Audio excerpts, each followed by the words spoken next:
Welcome back in, everybody. Golf Talk Radio. Mike and Bill. So glad you guys are with us. Don't forget, Golf Talk Radio with Mike and Billy is brought to you by McGowie Health Group. Check out healthyslowcounty.com and play PGA Tour Fantasy Golf with us, sponsored by McGowie Health Group, 805-461-8822. Dr. Ryan McGowie has bought the golf balls for the whole year of the season of the PGA Tour, and every week a winner gets a sleeve of Bridgestone golf balls, courtesy of McGowie Health Group. Go to PGAtour.com, click on the fantasy golf banner, and join the group Golf Talk Radio with Mike and Billy. It's absolutely free.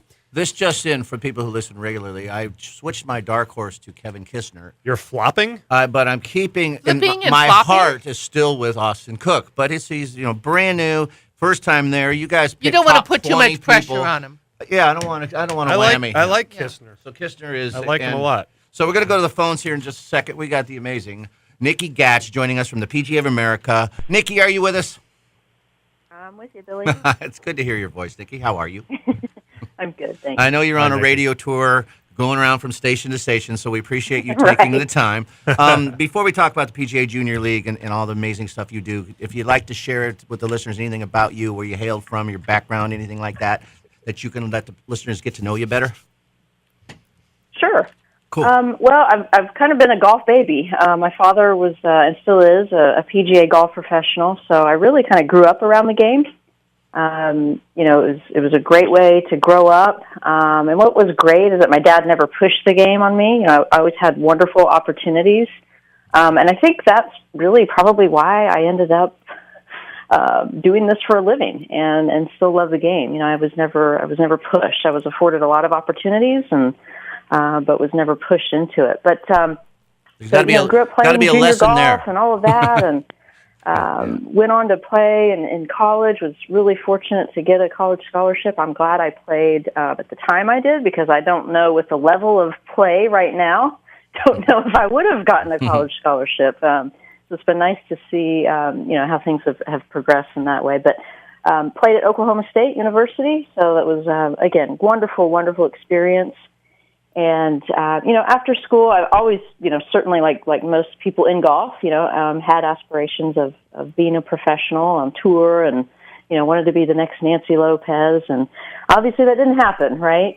Realized quickly that I certainly had the love and the passion, but unfortunately not enough talent. Well, I think that you're just a big ambassador to the game of golf as Miss Lopez is, to be honest with you. I've known you for many years, and I got to tell you this, that you are a great ambassador, not for only growing the game, but especially junior golf.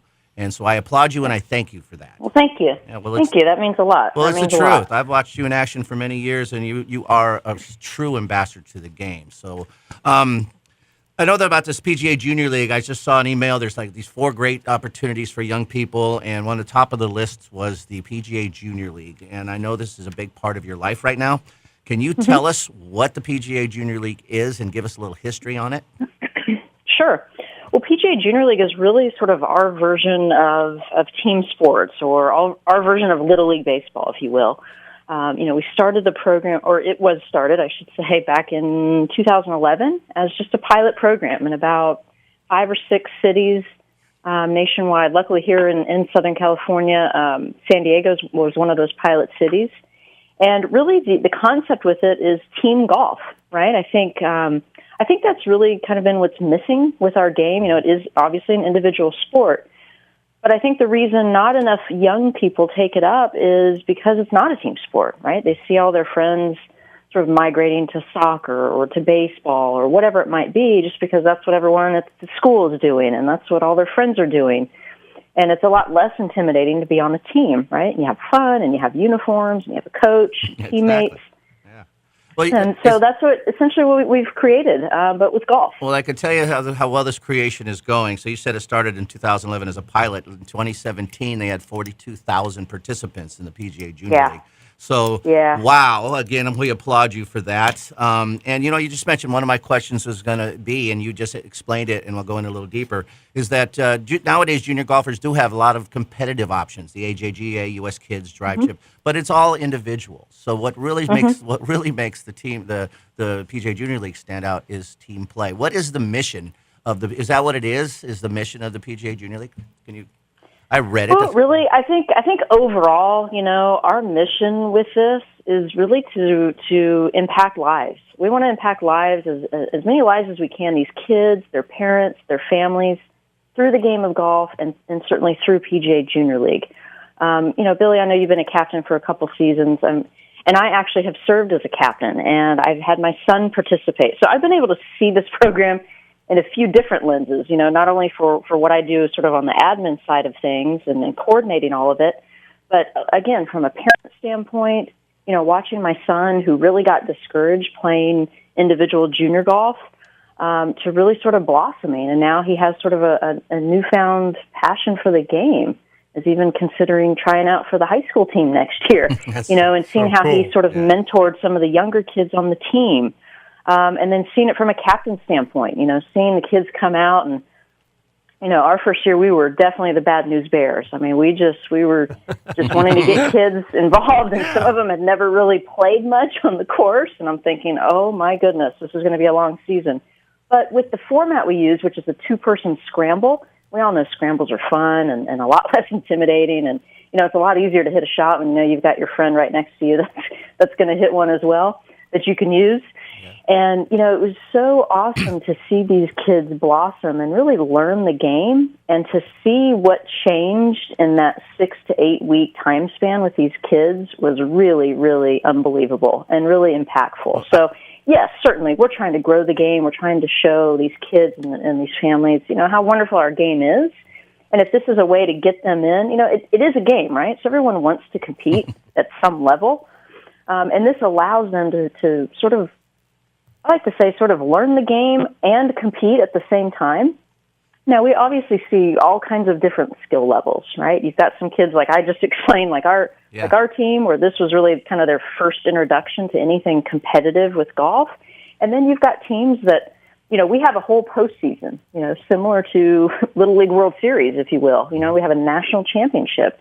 And there's certainly teams that's their goal, is to not only get there, but to win the national championship. And that's great. That's what I think is so special about the program, is it really, we have something for everyone. Whether you're that new golfer or whether you are a competitive junior golfer.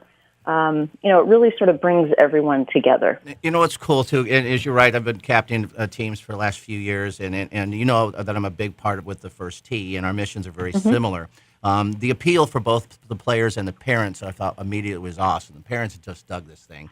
The match play thing happens, so there's not a tear down. If you have a really bad hole, you just lose the hole instead of, it's the stroke play thing. That was huge, the team play. So I've used it, and I think it is very healthy that there's the highly competitive side of this. And I was fortunate enough to go down to Industry Hills and watch those older kids play a little bit. And that was, I think it was a state championship for the young kids. The talent is amazing. But I used it as a stepping stone from the First Tee, kind of to introduce them to the competition and team play and education. And it was the perfect fit. And I fell in love with it immediately, and so did the kids. So it was the perfect next step. And I think that's awesome that way. If you find Mike's a coach, he's a First Tee coach, and also a captain of the PGA Junior League. Yeah, and what I was going to say, too, is the same thing you said. There are a lot of kids, when you first say that this is going to be like a competition, they're just terrified, and that's like a block to them getting on the golf course. So we did, I think, what a lot of places have done, Nikki. We copied, even though like our season is June, July, August, we copied at Paso Robles Golf Club. So every Saturday we give kids the opportunity, whether they're in the First Tee or not, to come out, and we just have a match every Saturday at 3 p.m. on the months that we're not doing PGA Junior League. In fact, we have one today. And we've had kids come out. They've never even actually been on the golf course. They've done lessons like crazy, but they've never had the opportunity to get on the golf course. And they get on the course. The parents can go with them, and they come off the course and they go, "That was amazing." And it's all because the PGA Junior League model that we were able to kind of break that barrier. Well, and what's cool, Nikki, and I give you guys and your committees a lot of credit, because it's grown as the years go on. They're growing. So now they can choose a number, which is so cool for the kids to choose their own number, and which is just, I just had a little girl sign up there. I got to choose number 7. She was so excited. She came up to me and told me she picked. I said, "That's cool. It's my favorite number." But you're also there. The bang for the buck is incredible, and I mean that. I'm in a nonprofit, so the money is big, but it's so the bang for the buck is amazing. They're getting jerseys, they're getting all this stuff, and that's huge. Parents love that, obviously, as well. And it's just the perfect fit. You must be very proud because in the playoff changed, what you did this year versus how it's been in the past, is amazingly cool. And that gives those those competitors, which they should be, because it's a game of there's a competition. I love what you've done with the playoff. Can you explain a little bit the difference, what it was and now what it kind of is? Because it switches from match play to stroke play, which I think is awesome. Yeah, so what we've seen, and so we have our regular season, right, which is comprised of, really starting tomorrow, really kicks off the official season, April 1st. We have a couple leagues here locally that will start tomorrow with their first match. They're ready to jump right out of the gate. Cool. The regular season needs to be complete by the end of July, because that's when we transition into the postseason in August, all the way culminating with the national championship in November. So what's been done in the past is that after the regular season, again, much like other youth sports, within the league, which is comprised of multiple teams, one team is then formed to form the all-star team for that league, right? So everyone has an opportunity to move on to the postseason. In the past, it's sort of been what we would call head-to-head sort of sub-regional bracket match play, week to week. And although that was great, I think there were a lot of challenges with that, right? From a captain standpoint, you really didn't know who you were going to play next if you were to win, and it was really challenging from a parent and player standpoint, not knowing what to expect or what to commit to. And really, it wasn't a model that was going to be sustainable for the growth that we're seeing. So what we're going to do now is everyone would still form their all-star team, and what we will do now is have a couple of qualifiers within Southern California. Now, we're looking at, last year we had probably about 25 leagues, and this year we're looking to probably hit 36 leagues, which is great. I mean, it's a tremendous, and keep in mind a league is 4 to 6 teams. Wow. So we're definitely seeing another, incredible growth, probably another, last year was a 40% growth from 2016. We're probably looking at least 25 to 30% growth this year on number of teams, number of kids participating. So what we will do is we will take all those leagues. Each one will be assigned to one of two qualifiers. At the qualifier, they're still going to play that scramble format that they've been used to, but they're just going to go play essentially a stroke play. So they'll have a 9-hole score. So it won't be a head-to-head at that point, because we've got to sort of narrow down those 36 teams. You couldn't have that many matches. What we'll do. Yeah, you could never have that many matches, yeah. We'd be doing the postseason for 3 or 4 months, That's right? right, So exactly. we'll narrow down those 36 teams down to the final 4, which would play for the Southern California Championship. Man. And then from there, and then would revert back to a head-to-head. So it'd be 4 teams. They'll play sort of a red-robin format where everybody plays everybody once, 3 matches over a 2-day event. It'll be a nice event. Kids will have a great experience. And there'll be one champion. That champion then advances to one of 12 regional championships across the country. We're excited that we're hosting one of those championships down here in Southern California. So that'll be held in September, and that'll pull in 4 section champions. Wow. So our region, as an example, would be the Southern California champion, the Northern California champion, the Aloha champion. So we'll have a team from Hawaii coming over, and the Southwest section champion. So those 4 teams would compete at the regional. The champion from there then advances automatically to our national championship, which is held in November at Greyhawk Golf Club in Scottsdale, Arizona, which has been a tremendous host. This will be our 3rd year there.